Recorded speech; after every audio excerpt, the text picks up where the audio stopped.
question though about just going back to one of my favorite TV shows, Dynasty. How did you get that role of Lindsay Blaisdell? That was a recommendation. So I didn't audition for that. Mm. I My career started to cool down about 14, and I got a call that they had an offer, but I had to go meet the producer. What it was Ralph Sininsky was the director of the pilot, and was supposed to direct the first season.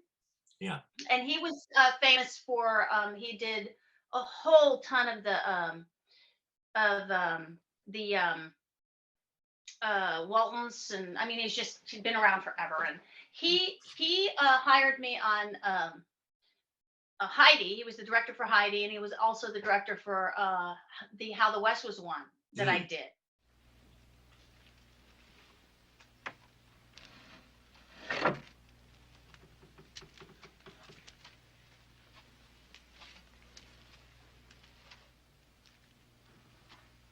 You did? I think I might be. Can't be dead if you're talking. Well, if I'm alive, little lady, I reckon I got you to thank for it. And Mama. Okay. Oh. I'm Nettie. Nettie, you come away from there. Oh, it's all right, ma'am. I was just thanking your daughter there for you all helping me. Who are you, mister? My name's Zeb McCahan, ma'am. You're not from around here. No, I was on the river boat. Something went wrong. Next thing I knowed, I was in the water. I heard about that. Pirates taking over a paddle wheeler. Did you hear anything about any other passengers being hurt? No. It's enough, Nettie. The man I'm with don't take to strangers. You best be getting quit of here when you can. Don't mean to be no trouble to you, ma'am. Oh. Oh.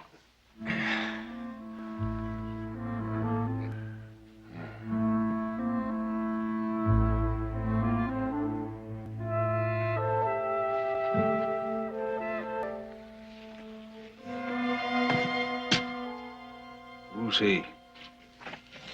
Oh, Nettie found him on the riverbank. He carrying a pouch? What? Money. You thick? I never looked. You two starved to death in a smokehouse.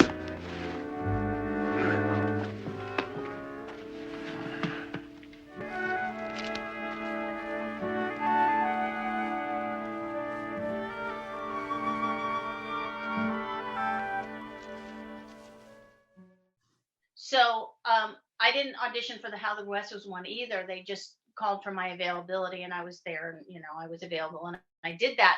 That was a 2-hour special. And so when he was going to direct the first season, they asked me if I was available. Of course, I was cool, and there was nothing going on. So I had a meeting with Esther and Richard Shapiro, and with Ralph, and that we just talked about the role, and it was like, okay, well, it was a meeting. I didn't even read, and I got the role. Yeah. And then things got weird right before, like right halfway through shooting the first season. But before the pilot aired, there was a problem with the time slot. The primetime time slot that Esther and Richard Shapiro were after was already owned by now I'm pulling a blank on his name. Help me. Was he the talk show? No. He was he'd done everything. Dick Spelling. Spelling, yeah, Aaron Spelling. Tori Spelling, like our Tori Spelling. My God. Okay. So my brain. Aaron Spelling owned the time slot, and he wanted to be a producer on the show. So he was like, "You can have the time slot, but I get to be a producer on the show," and that's when everything changed. Originally, it was supposed to be the Blaisdells versus the Carringtons. The Blaisdells were the middle class family that was really trying to make good, and he was trying to compete with the Carringtons, or at least start his own thing going on. Yeah. And the Carringtons were supposed to be the evil rich people. Yeah. Well, this is the early 80s, and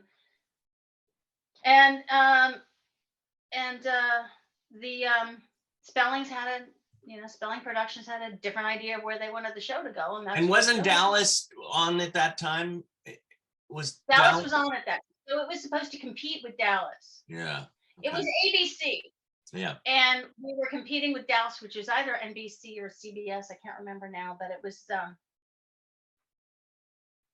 yeah. So that's how that worked out. So that's how. Long story short is that Ralph Sinensky had worked with me on Heidi. Yeah. Or I'd worked with him on Heidi, and worked with him on How the West Was Won, and he hired me for Dynasty. Oh, I love that. I was Back thinking, when I was a big shot. and Dallas popped into my mind, and then I know that you worked with Charlene Tilton. Didn't you play sisters? I worked with Charlene Tilton on Diary of a Teenage Hitchhiker. I can come down right now. Oh, thank you, sir. Bye. Who is that, John Travolta? Better. That was Mr. Karponsky. I've got a job. What should I wear? Oh, he wants me to come down right now. What was Roz wearing doing that? You want me to call McPherson? Would you kindly mind your own business, please? How are you going to get there? I'll manage. You're going to hitch. Look, I'm old enough to get there on my own, thank you. Dad won't like it. It's a million miles away. You're morally bankrupt. Besides, you said you weren't hitching anymore. Trish, there's a difference between just hitching and hitching when you have to. Well, that's the example you understand. Oh, Trish, give me a break. You're going to get so tired of having to depend on Mommy and Daddy or whoever to get wherever you want to go. Do I look all right? Terrible. Is this too tight? It'll get you a ride. Do me a favor, put the chicken in the oven. What number? 325. That's how you learn. There's so many things I don't have pictures of. Well, we're just gonna have to get them. I know. You know what I want? What? I thought you gave me one, but I don't have it. So Okay. You must. I want that photo of you. That's a black and white with a pink heart. Okay. I love that photo. I want that photo. I'll email it to you. On my wall here, I've got pictures of people that I got pictures of people that I love, my sister and other important people to me. I've got pictures of I don't know if you can see it up there, of my manager. Mm-hmm. Oh, yes. My friend Robin Kermsey, who was very instrumental in me becoming a better person when I was going through some hell in the mid 90s. So you're one of the very important people in my life, and I don't have a proper picture of you. I do have a picture of you in a French maid outfit. I love that one. When we were at Bobby McGee's and we switched costumes. Bobby McGee's. We switched costumes for Halloween, and they wouldn't let us do it. I know. I didn't get that. You could come whatever you want. Come as whatever you want. And so we did. And then they said, no, you can't do that. I was like, no, you can't cross-dress. What? It's Halloween. And even if it wasn't. Well, they wanted the character to stay consistent, you know. Yeah, I guess. I don't know. But I thank God that I met you, and then we, friends, and then of course the pool boy Oh, the pool boy. directing the You know, pool boy. Yeah. That pool boy. I must have been really frustrated. I was very sexually frustrated at the time, I guess. Well, I was too, but Anyway, I relate now. Yeah. One of my favorite projects of all time is Hyde. me too. In terms of, it was a really, it was, that was quality work. I like that work. I feel good. Some things you do and you just feel good about your work on it. Yeah. You can feel good about the work you did on that. And I feel good about the work I did on that. It was a nice little piece. Yeah, thank you. Yeah, when I remember, Damon Kroll said, we're going to do this film, and and right away I thought, who would play my wife? Katy Kurtzman. I mean, because we had that connection, we have that, we had that feeling, that history together, so it added to it. Yes, definitely. Like that little scene where that micro scene where it's my birthday. Good job, yay! Oh, look, here we go. Oh. Oh. Wow. Look at that, nice. How does it? What is it? I've seen it's a something necklace. like this. Wait a minute. It's It goes it's a like puzzle. this. It's kind of magnetic, and you can do a lot of Yeah. things with it. She showed me. You have one of these? Yeah. I don't have one, but I've seen one. And it just like clicks. Yeah, that's. See? Oh wow. Oh, it looks nice. Oh. Dear. Wait a minute. okay. She showed me. The one I saw stuck together. It's supposed to. Don't say that. No, really. Say that. It's gonna be great. It's gonna be great. Okay, this is. Thank you, baby. You're welcome. Thank you, Beautiful. honey. Wow. Thank you, baby. Okay, let's put this in the right spot, though. Okay. wait, Oh, there's more. very nice. Wait, but wait. There's Yeah. It's just the relationship between you and I and our whole marriage was like in that little improv. The whole thing.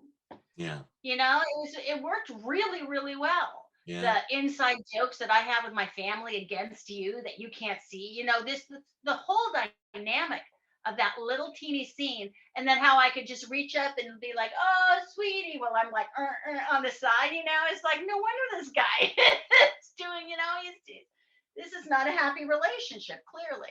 But Yeah. it was very marriage. Oh my gosh. Well, I've still got to experience that. Not doing marriage.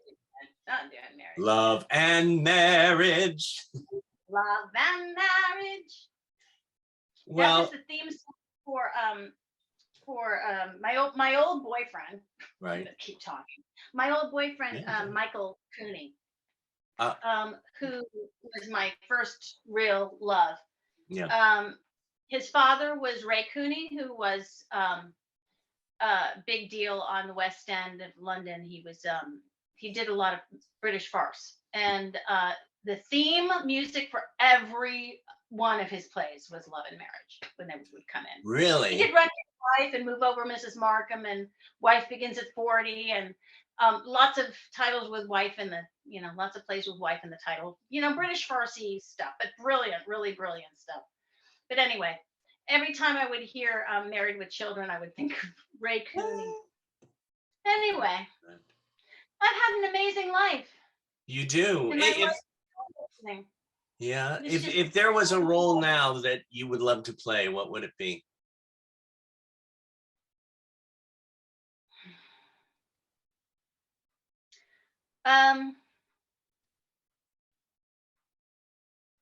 I would like to be an aunt on Handmaid's Tale. Oh my God, you'd be I great in that would show. like to be an aunt on Handmaid's Tale. I think I could be the scariest fucking aunt you ever saw. You'd be great in that. Yeah. Okay, Handmaid's Tale. She's here. She's right here. And I'm scary. That's right. In the credits, scariest fucking aunt. God, Elizabeth, what an amazing actress. She's just a star. She is. She has got some major talent. Well, I love you very much. I love you back. It's good to see you. You too. And we'll have to do this on the side sometime. Okay, and Elizabeth Moss, anytime. Anytime. Anytime, I'm there.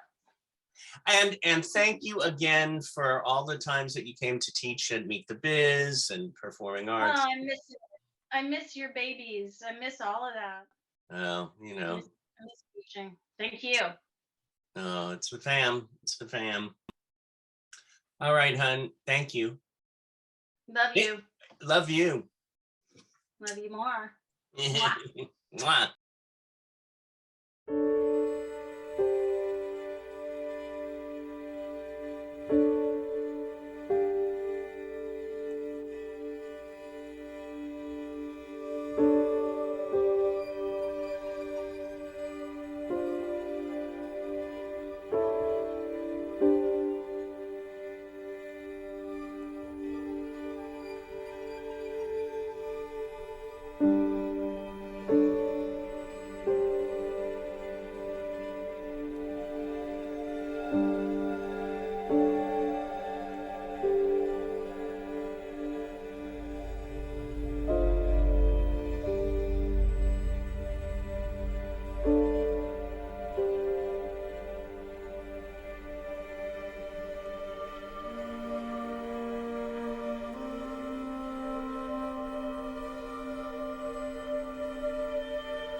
Can you see that? That's from The Awakening Land. Yes. Look at that. I'm These actually are- sitting on that scene you were talking about was right there on that. And there's me with Mickey Rooney. Oh, right. And then there's Darren McGavin and Mickey Rooney and me. And then we have Burl Ives. I mean, legends. More Burl Ives and Sean Marshall and Sherry Wills, and of course Dynasty over here. Yeah. Had a good time. I had a good time. I've had an amazing life. Yeah, you have. Amazing life. It's still amazing. It's just different. Yeah. Yeah, I gotta remember that. I know it's different for me too, and I'm going, I'm not, do I like this life right now? I'm going through that a little. You need to do a gratitude list. Huh? You just do a gratitude list. Oh, okay. Yeah. Yeah. Got to do a gratitude list. Whenever you get in the dumps, just do a gratitude list. It works wonders.